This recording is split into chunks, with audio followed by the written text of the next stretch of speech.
നമസ്കാരം. ഡോക്ടർ ലൈവിലേക്ക് സ്വാഗതം. കേരളത്തിൽ പകർച്ചപ്പനികൾ പടരുന്നു എന്നുള്ള ഒരു വാർത്ത വരുമ്പോൾ തന്നെ നമ്മൾ വല്ലാത്ത ഭയത്തോടു കൂടിയാണ് ഇതിനെയൊക്കെ കാണുന്നത്. എന്നാൽ യഥാർത്ഥത്തിൽ കൃത്യമായ മുൻകരുതലുകൾ എടുത്താൽ ഇതിനെ ഇത്രത്തോളം ഭയക്കേണ്ടതുണ്ടോ? സർക്കാർ തലത്തിൽ ഒരുപാട് നടപടികൾ തുടങ്ങിക്കഴിഞ്ഞു. കൃത്യമായ ചികിത്സാ മാർഗങ്ങളുണ്ട്. വളരെ കൃത്യമായ മുൻകരുതലുകൾ സ്വീകരിച്ചാൽ ഇതിന് പരിഹാരങ്ങളുമായേക്കാം. നമുക്ക് ആയുർവേദത്തിൽ ഈ പകർച്ചപ്പനികൾക്കുള്ള ചികിത്സകൾ, ഇതിനുള്ള പ്രതിരോധ മാർഗങ്ങൾ, മുൻകരുതലുകൾ എന്തെല്ലാമാണ് ഉള്ളതെന്ന് നോക്കാം. നിങ്ങളോട് സംസാരിക്കുന്നത് പട്ടാമ്പിയിലെ അഷ്ടാംഗം ആയുർവേദ വിദ്യാപീഠം അസിസ്റ്റന്റ് പ്രൊഫസർ രോഗനിദാന വിഭാഗം ഡോക്ടർ രാഹുൽ ആർ നായർ. നമസ്കാരം ഡോക്ടർ. നമസ്കാരം ഡോക്ടർ. ഇപ്പം പനിയെക്കുറിച്ച് നമ്മളിങ്ങനെ ഒരുപാട് ചർച്ച ചെയ്യുമ്പോൾ സ്വാഭാവികമായിട്ടും വല്ലാതെ ഭയക്കേണ്ട ഒന്നാണോ പനി എന്നുള്ളൊരു ഇത് വരും. അത് യഥാർത്ഥത്തിൽ അങ്ങനെ ഒരു പാനിക്കിംഗ് സിറ്റുവേഷൻ ഉണ്ടോ? ആയുർവേദം ഇതിനെ എങ്ങനെയാണ് കാണുന്നത്? ഏതെല്ലാം പനികളാണ് ഇപ്പോൾ പടരുന്നത്? കഴിഞ്ഞ കുറച്ച് വർഷങ്ങളിലെ കാര്യങ്ങൾ നമ്മൾ അനലൈസ് ചെയ്ത് കഴിഞ്ഞാൽ നമുക്ക് കാണാവുന്ന ഒന്ന്, കേരളം തുടർച്ചയായിട്ട് മഴക്കാലം ഒരു പനിക്കാലമായിട്ട് മാറിക്കൊണ്ടിരിക്കുകയാണ്. കുറച്ച് അധികം കാലമായി, എനിക്ക് തോന്നുന്നൊരു 2008 മുതലെങ്കിലും ആദ്യം ഉണ്ടായിട്ടുള്ളൊരു ചിക്കൻ ഗുനിയയുടെ ഒരു എപ്പിസോഡ്, അതിനുശേഷം തുടർന്ന് നമ്മൾ കണ്ടുവന്നിരിക്കുന്ന പന്നിപ്പനി, തക്കാളിപ്പനി, പിന്നെ H1N1, അതുപോലെ എലിപ്പനി, ഇങ്ങനെ പല പല ഔട്ട് ബ്രേക്കുകൾ നമ്മൾ ഈ കാലയളവിൽ പല സമയത്തായിട്ട് കണ്ടിട്ടുണ്ട്. ഇത്തവണത്തെ ഒരു പ്രത്യേക സാഹചര്യം നോക്കിക്കഴിഞ്ഞാൽ, ഇപ്പോൾ മഴ തുടങ്ങുന്നതിന് മുമ്പേ തന്നെ ഈ കടുത്ത വേനലിൽ ഇടയ്ക്ക് ലഭിച്ചിട്ടുള്ള വേനൽ മഴയിൽ പോലും നമുക്ക് പനി തുടങ്ങിയിട്ടുണ്ടായിരുന്നു. മാത്രമല്ല, ഇന്ന് ഇപ്പോൾ പുറത്തു വന്ന കണക്കുകൾ പ്രകാരം ഏകദേശം ഈ മഴക്കാലം തുടങ്ങിയ ശേഷം ഒരു 100-120 ആളുകൾ പനി ബാധിച്ച് മരിച്ചിട്ടുണ്ട് പല ജില്ലകളിലായിട്ട്.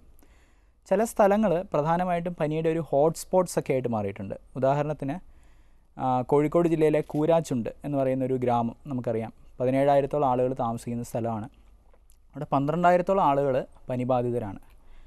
അപ്പോൾ പനി ഒരു പാനിക്കിംഗ് സിറ്റുവേഷൻ ഉണ്ടാക്കുന്നുണ്ടോ എന്ന് ചോദിക്കുന്നതിന് ഉത്തരം 2 വശം ഉണ്ടെന്നുള്ളതാണ്. ഒന്ന്, അത് ഈ രീതിയിൽ പടരുന്നതിൻ്റെ കാരണം അന്വേഷിക്കുകയും അത് ഒരു പോസിറ്റീവായൊരു പാനിക്കായിട്ട് മാറുമെങ്കിൽ അത് വളരെ നല്ലതാണ്.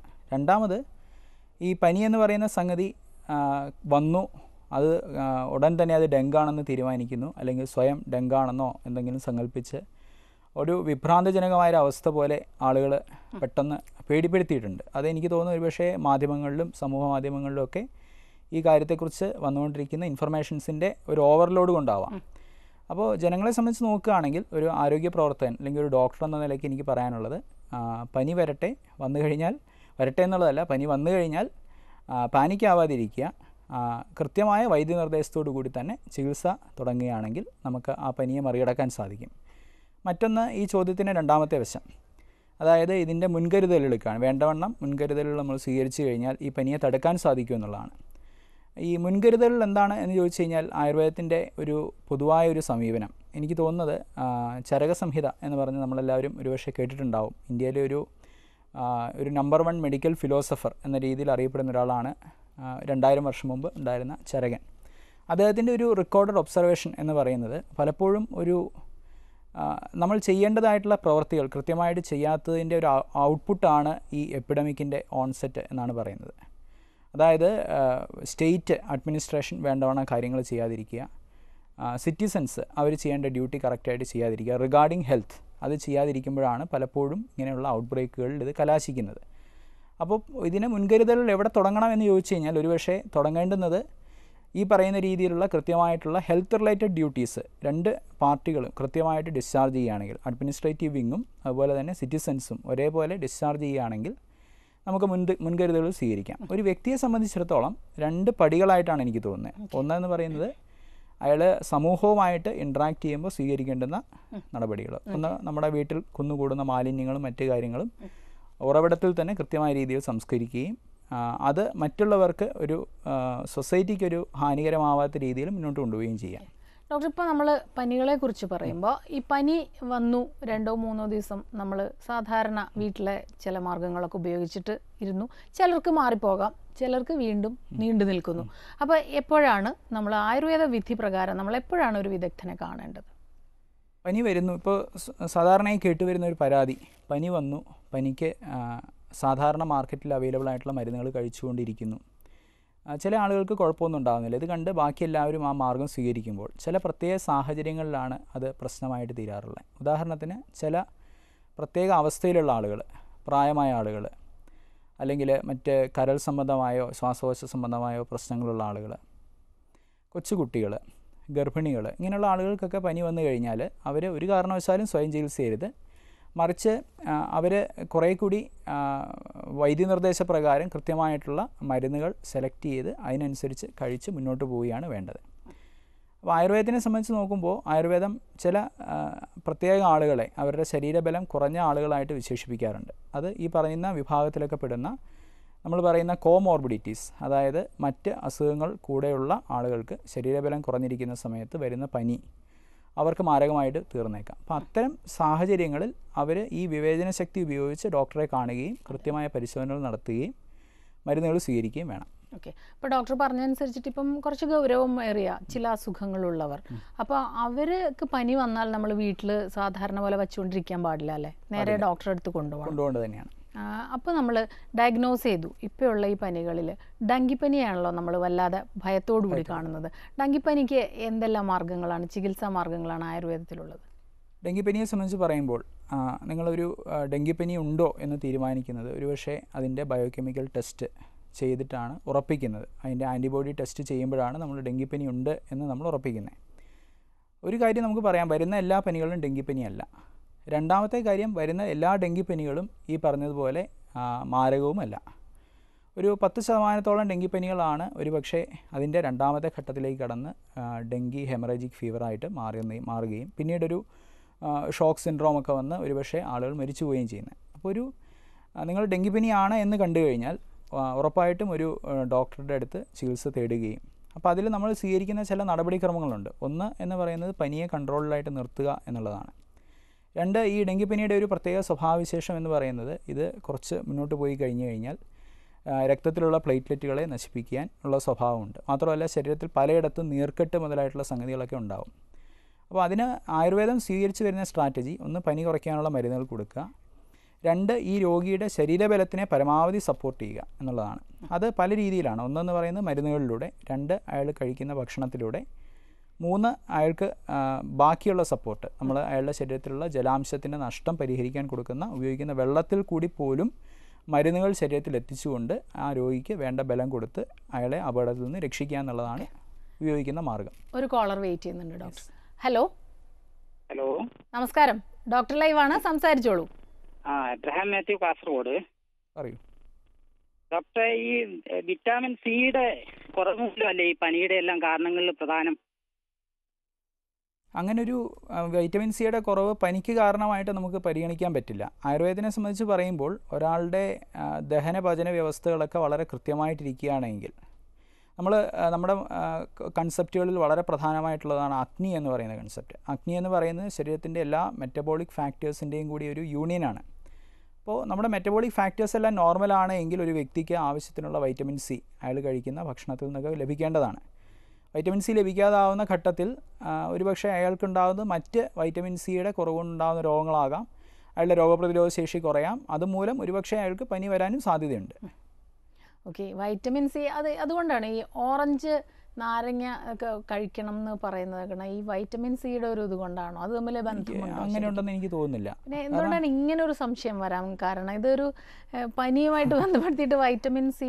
പനിയെ സംബന്ധിച്ച് പറയുമ്പോൾ ഇപ്പോൾ ആളുകൾ പൊതുവേ എന്തെല്ലാമാണ് കാരണങ്ങൾ, പനിക്ക് ഇത്രയധികം പനി വ്യാപകമായുള്ള കാരണം എന്താണെന്ന് അന്വേഷിക്കുകയാണ്. എനിക്ക് തോന്നുന്നു വൈറ്റമിൻ സിയുടെ കുറവ്, വൈറ്റമിൻ സി കുറഞ്ഞു അതുകൊണ്ട് പനി വരുന്നു എന്നല്ല, ഡയറക്റ്റ് കണക്ഷൻ ഉണ്ടാവില്ല. മറിച്ച് വൈറ്റമിൻ സിയുടെ കുറവ് കൊണ്ടുണ്ടാകുന്ന മറ്റ് രോഗപ്രതിരോധ ശേഷി കുറവ് ഒരുപക്ഷെ പനിക്ക് കാരണമായേക്കാം എന്നേ പറയാനുള്ളൂ. അതും ഏത് വ്യക്തിക്കാണ് എന്നുള്ളത് ആയുർവേദത്തിനെ സംബന്ധിച്ച് വളരെ ഇമ്പോർട്ടൻ്റ് ആണ്. ആർക്കാണ് ഈ കുറവ് സംഭവിച്ചിട്ടുള്ളത്, ആ വ്യക്തിയുടെ രോഗാവസ്ഥകളുണ്ടോ, മറ്റുള്ളതൊക്കെ പരിഗണിച്ച് അതിനൊരു കൃത്യമായ ഉത്തരം പറയാൻ സാധിക്കുകയുള്ളൂ. ഡോക്ടർ, നമുക്കൊരു ഇടവേളയ്ക്ക് ശേഷം തിരികെ വരാം.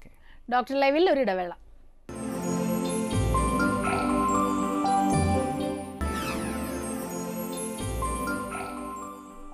ഡോക്ടർ ലൈവ് തുടരുന്നു. ഡോക്ടർ, ഇപ്പം സാധാരണ പനി വന്നാൽ നമ്മൾ പെട്ടെന്ന് തന്നെ ഒരു ഫിസീഷ്യനെയാണ് അലോപ്പതിയിലാണെങ്കിൽ കാണിക്കുക.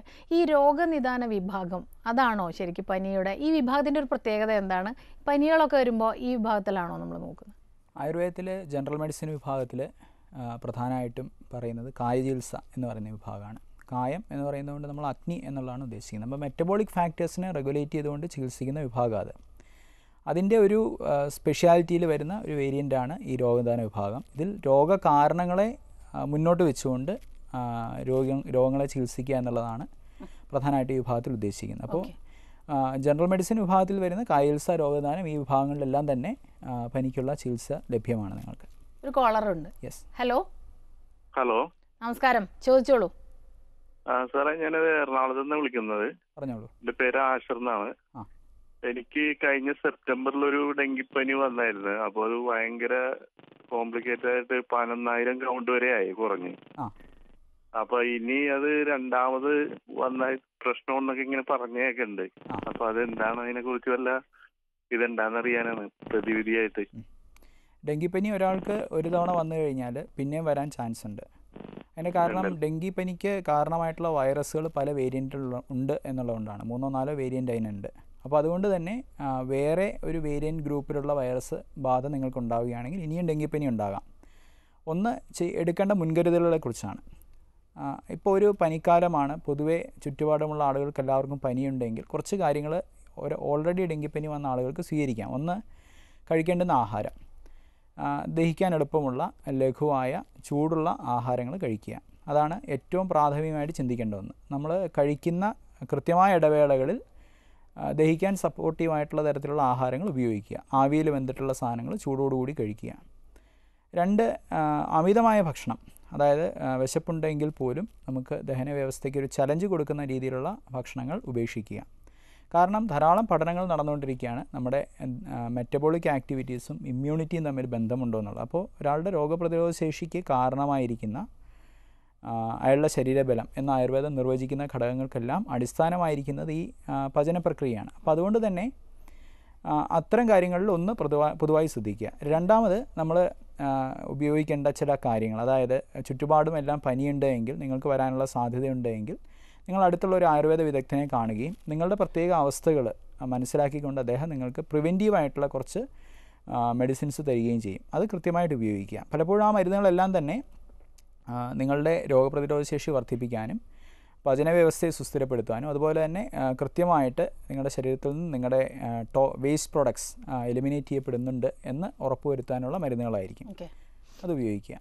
ഡോക്ടർ ഇപ്പോൾ നേരത്തെ പറഞ്ഞല്ലോ, നമ്മൾ ഒരു അസുഖത്തിന് ആ അസുഖം എവിടെ നിൽക്കുന്നു അവിടെ വെച്ച് ചികിത്സിക്കുന്നതിനേക്കാൾ അതിൻ്റെ കാരണത്തെ കൂടെ കണ്ടാണ് ചികിത്സിക്കുന്നതെന്ന് പറഞ്ഞല്ലോ. അതൊന്നുകൂടെ ഒന്ന് വ്യക്തമാക്കാമോ?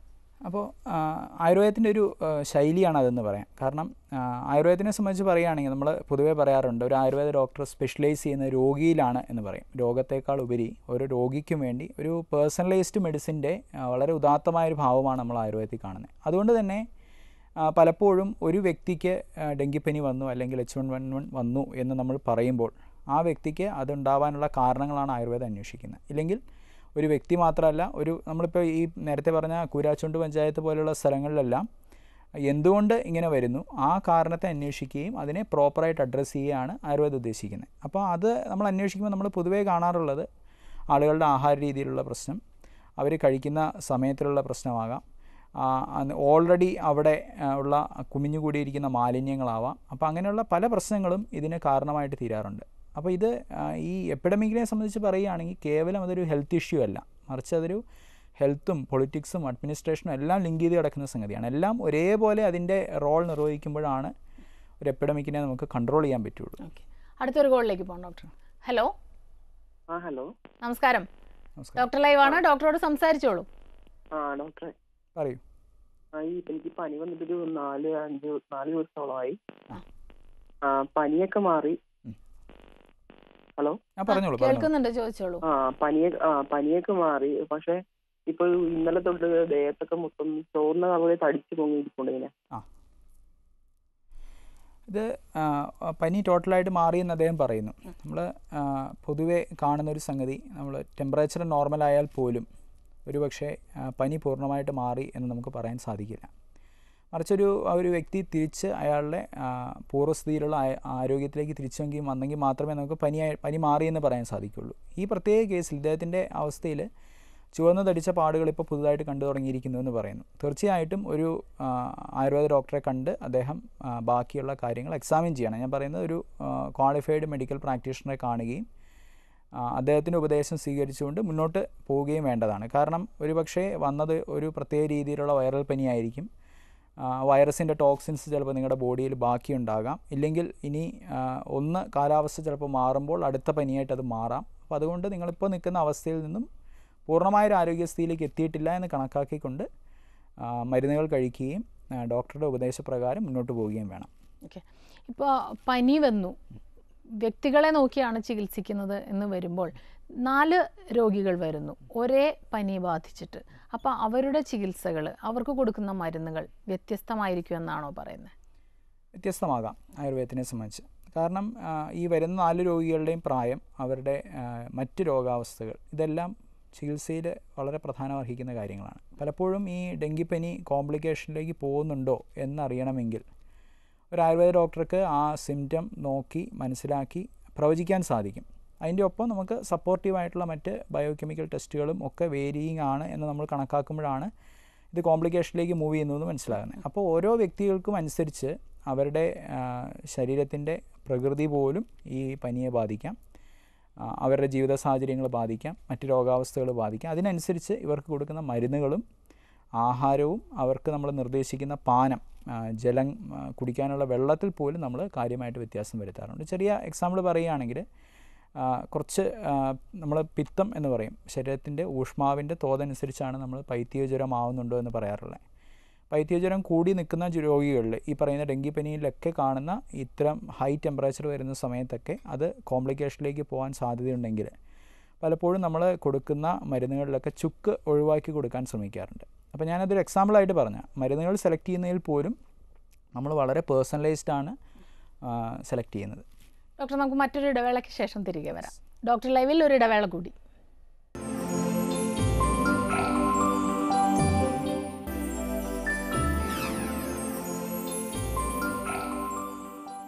ഡോക്ടർ ലൈവ് തുടരുന്നു. പനിയുള്ളവർ എന്തെല്ലാം കാര്യങ്ങൾ ശ്രദ്ധിക്കണം? ചികിത്സ എടുക്കുന്ന സമയത്ത് പനിയുള്ള ആളുകൾക്ക് ആയുർവേദത്തിൻ്റെ ഭാഗത്തുള്ള സപ്പോർട്ട് ഒന്ന് മരുന്നിൻ്റെ രൂപത്തിലാണ്. നിങ്ങൾ കൃത്യമായിട്ട് അന്വേഷിച്ച് ഒരു വിദഗ്ധൻ്റെ അടുത്ത് പോയിട്ട് സ്വീകരിക്കുന്ന മരുന്നുകൾ. 2, ആ മരുന്നിനൊപ്പം നമ്മൾ കഴിക്കേണ്ടുന്ന ഭക്ഷണത്തിൻ്റെ കാര്യങ്ങൾ. ഞാൻ മുമ്പ് സൂചിപ്പിച്ച പോലെയുള്ള ഭക്ഷണങ്ങളാണ് ആ സമയത്ത് ഉപയോഗിക്കേണ്ടത്. അതിൻ്റെ ഒപ്പം നമ്മൾ കുറേ അനുഭവത്തിൽ വന്നിട്ടുള്ള കുറച്ച് കാര്യങ്ങളുണ്ട്. ഒന്നെന്ന് പറയുന്നത്, ഈ പനിയുള്ള സമയത്ത് ആരോഗ്യം നിലനിർത്താൻ, ഇപ്പോൾ വരുന്ന പനികളിലുള്ള പ്രധാനപ്പെട്ട ഒരു കംപ്ലയിൻ്റ് എന്ന് പറയുന്നത്, പനി തുടങ്ങുന്ന അന്ന് തന്നെ പേഷ്യൻ്റ് കിടപ്പായി പോവുകയാണ്. മറ്റൊരു കാര്യത്തിന് എണീക്കാൻ പോലും വയ്യാത്ത രീതിയിൽ ശക്തമായ പേശീവേദന, ക്ഷീണം, നിർജ്ജലീകരണം മുതലായിട്ടുള്ള പ്രശ്നങ്ങളാൽ കടന്നു പോകുന്നു. അപ്പോൾ അങ്ങനെയുള്ള സന്ദർഭങ്ങളിൽ ആയുർവേദം ഉപദേശിക്കുന്ന ഒരു സംഗതി എന്ന് പറയുന്നത്, നമ്മൾ ഇന്ന് മറന്നുകൊണ്ടിരിക്കുന്ന ഒരു ആഹാരവിശേഷമാണ്. അത് കഞ്ഞിയാണ്. മുമ്പ് നമ്മൾ വളരെയധികം ഉപയോഗിച്ചിരുന്നുവെങ്കിലും നമ്മുടെ വീടുകളിൽ ഇന്ന് വളരെ അവഗണിക്കപ്പെട്ട് മാറ്റി വച്ചിരിക്കുന്ന ഒരു സംഗതിയാണ്. അത് നിങ്ങൾക്ക് പനി വരുന്ന സമയത്ത് ധാരാളമായിട്ട് ഉപയോഗിക്കാം. അതിൽ തന്നെ പനി ശക്തമായിരിക്കുന്ന സമയത്ത് വറ്റ് കുറച്ച് വെള്ളം കൂട്ടിയിട്ടുണ്ടാക്കുന്ന കഞ്ഞികൾ, മലരുകൊണ്ട് കഞ്ഞി വെച്ച് കുടിക്കുന്ന രീതി, മലർക്കഞ്ഞി എന്ന് പറയും. പെട്ടെന്ന് തന്നെ അതിൽ തന്നെ ഈ തിപ്പലി, അതുപോലെ ചുക്ക് മുതലായിട്ടുള്ള സംഗതികൾ ചേർത്ത്, ഇന്ദുപ്പ് മുതലായിട്ടുള്ള സംഗതികളൊക്കെ ചേർത്ത് നിങ്ങൾക്ക് കഞ്ഞി ഉപയോഗിക്കാം. കുടിക്കാൻ ഉപയോഗിക്കുന്ന വെള്ളം, ഷഡംഗം എന്ന് പറഞ്ഞ് നിങ്ങളുടെ ഡോക്ടറുമായിട്ട് കൺസൾട്ട് ചെയ്ത് കഴിഞ്ഞാൽ നിങ്ങൾക്ക് അറിയാൻ പറ്റും. അതുപയോഗിച്ച് നിങ്ങൾക്ക് തയ്യാറാക്കുന്ന വെള്ളം, ഇതെല്ലാം നിങ്ങളുടെ ശരീരത്തിലുണ്ടാകുന്ന നിർജ്ജലീകരണവും മറ്റ് പ്രശ്നങ്ങളെയും സമർത്ഥമായിട്ട് തടയാൻ ഉപയോഗപ്പെടുത്താവുന്നതാണ്. ഓക്കെ ഡോക്ടർ, ഇപ്പം പനി വന്നു കഴിഞ്ഞാലുള്ളതിനെ കുറിച്ചാണ് നമ്മൾ സംസാരിച്ചത്. പനി വരാതിരിക്കാൻ എന്തെല്ലാം മുൻകരുതലുകൾ എടുക്കാം? പനി വരാതിരിക്കാനുള്ള മുൻകരുതലുകളിൽ ഏറ്റവും പ്രധാനം ഞാൻ മുമ്പ് സൂചിപ്പിച്ച കാര്യങ്ങളാണ്. ഒന്ന്, സാമൂഹ്യമായിട്ടുള്ള നമ്മുടെ ഓരോരുത്തരുടെയും ഇടപെടൽ. നമ്മുടെ ഓർക്കേണ്ട ഒരു പ്രധാനപ്പെട്ട കാര്യം, നമ്മുടെ വീട്ടിൽ കുമിഞ്ഞു കൂടിയിരിക്കുന്ന ഒരു പ്ലാസ്റ്റിക് മാലിന്യത്തിൽ കെട്ടിക്കിടക്കുന്ന വെള്ളം അല്ലെങ്കിൽ ഓടയിലെ വെള്ളം, അവിടെ നിന്ന് പറന്നു വരുന്ന ഒരു കൊതുക്, ആ കൊതുകിൻ്റെ കടിയേറ്റ് തൊട്ടയൽപകത്തുള്ള ഒരു വീട്ടിലെ ആൾ മരിക്കുന്നു എന്ന് വിചാരിച്ചാൽ നമുക്ക് അതിൻ്റെ ഗൗരവം ബോധ്യമാവും. അപ്പോൾ സാമൂഹ്യമായ കാര്യങ്ങൾ നമ്മൾ ഏറ്റെടുക്കുന്ന ആ പങ്ക് ഒരു വശത്ത്. 2, നമ്മുടെ ആരോഗ്യം പനി വരുന്ന ആ സമയത്തേക്ക് നമ്മുടെ ആരോഗ്യത്തെ, രോഗപ്രതിരോധ ശേഷിയെ വർദ്ധിപ്പിച്ച് നിർത്താനുള്ള നമ്മുടെ ശ്രമങ്ങൾ, അത് ആഹാരത്തിൻ്റെ രൂപത്തിൽ, നമ്മുടെ വ്യായാമത്തിൻ്റെ രൂപത്തിൽ നമ്മൾ ഈ കാലഘട്ടത്തിലേക്ക്, അതായത് ഇപ്പോൾ ഈ ഒരു കാലഘട്ടം എന്ന് പറയുന്നത് വേനൽ കഴിഞ്ഞ് മഴയിലേക്ക് കടന്ന സമയമാണ്, മഴയുടെ തുടക്കമാണ്. അപ്പോൾ ഈ സമയത്തെ നമ്മൾ ആയുർവേദത്തിൽ വിശേഷിപ്പിക്കുന്ന ഋതുസന്ധി എന്നാണ്. 2 ഋതുക്കളുടെ ചേർച്ച ഉണ്ടാകുന്ന സമയമാണ്. ആ സമയത്തുണ്ടാകുന്ന ഇമ്മ്യൂൺ വേരിയേഷൻസിനെ തടുക്കാൻ ആവശ്യമായിട്ടുള്ള കാര്യങ്ങൾ ഒരു ആയുർവേദ ഡോക്ടറുടെ നിർദ്ദേശപ്രകാരം നിങ്ങളുടെ ശരീരത്തിൻ്റെ പ്രകൃതിക്കനുസരിച്ച് നിങ്ങൾ സ്വീകരിച്ച് പോവുകയാണെങ്കിൽ ഉറപ്പായിട്ടും നിങ്ങൾക്ക് പനിയെ തടഞ്ഞു നിർത്താൻ സാധിക്കും. മറ്റൊന്ന്, നമ്മുടെ ആഹാര ജീവിത രീതികളിൽ കാര്യമായിട്ടുള്ള വ്യതിയാനം കേരളത്തിൽ സംഭവിച്ചിട്ടുണ്ട്. അപ്പോൾ ആ വ്യതിയാനത്തിനനുസരിച്ച് മാത്രമല്ല നമ്മുടെ അന്തരീക്ഷത്തിൽ മലിനീകരണം വർദ്ധിച്ചു. അപ്പോൾ അങ്ങനെയുള്ള കാര്യങ്ങളൊക്കെ കൊണ്ട് നമ്മുടെ ശരീരത്തിൽ ധാരാളമായിട്ട് ഈ ടോക്സിക് മെറ്റീരിയൽസ് അടിഞ്ഞുകൂടാനുള്ള സാധ്യതയുണ്ട്. അപ്പോൾ അവയെ ഒഴിവാക്കാനായിട്ട് നമ്മൾ ഋതുശോധനം എന്ന് പറഞ്ഞൊരു സ്കീം നമ്മൾ പലപ്പോഴും ഇപ്പോൾ പല സ്ഥലങ്ങളിലും നടപ്പിലാക്കുന്നുണ്ട്. അതായത് ഇപ്പോൾ മുമ്പ് നമ്മുടെ നാട്ടിൽ പ്രചാരത്തിലിരുന്നാണ് കൊച്ചുകുട്ടികളിലൊക്കെ ഉള്ള വീടുകളിലൊക്കെ സ്ഥിരമായിട്ട് വയറിളക്കുക എന്നുള്ളൊരു സമ്പ്രദായം ഉണ്ടായിരുന്നു. അപ്പോൾ അത് തിരിച്ചു പിടിക്കുക. നമ്മുടെ മഴക്കാലത്തിന് മുന്നേ ഇങ്ങനെയുള്ള കാര്യങ്ങൾ ചെയ്തുകൊണ്ട് മഴക്കാലത്തെ ആരോഗ്യത്തെ സുസ്ഥിരമാക്കാൻ വേണ്ടി നമ്മൾ ശ്രമിക്കണം. ചുരുക്കി പറഞ്ഞു കഴിഞ്ഞാൽ മഴക്കാലം ഒരു പനിക്കാലമായിട്ട് മാറ്റാതെ ആരോഗ്യ സംരക്ഷണത്തിനായിട്ടുള്ള ഒരു പ്രധാനപ്പെട്ട ഒരു സമയമായിട്ട്, ഒരു വർഷത്തേക്ക് വേണ്ടുന്ന ആരോഗ്യ സംരക്ഷണത്തിനേക്കുള്ള ഏറ്റവും പ്രധാനപ്പെട്ട ഒരു ഈടുവയ്പ്പായിട്ട് നമുക്ക് മാറ്റാൻ സാധിക്കും. അതിനായിട്ടുള്ള ആയുർവേദത്തിനുള്ള എല്ലാ പിന്തുണയും നമുക്ക് നൽകാനും സാധിക്കും. ഡോക്ടർ, നമ്മുടെ ഇന്നത്തെ ഡോക്ടർ ലൈവിൻ്റെ സമയം ഇവിടെ അവസാനിച്ചിരിക്കുകയാണ്. വളരെയധികം നന്ദി ഞങ്ങളോട് സഹകരിച്ചതിന്. ഡോക്ടർ ലൈവിൻ്റെ ഈ അധ്യായം ഇവിടെ അവസാനിക്കുന്നു. നമസ്കാരം.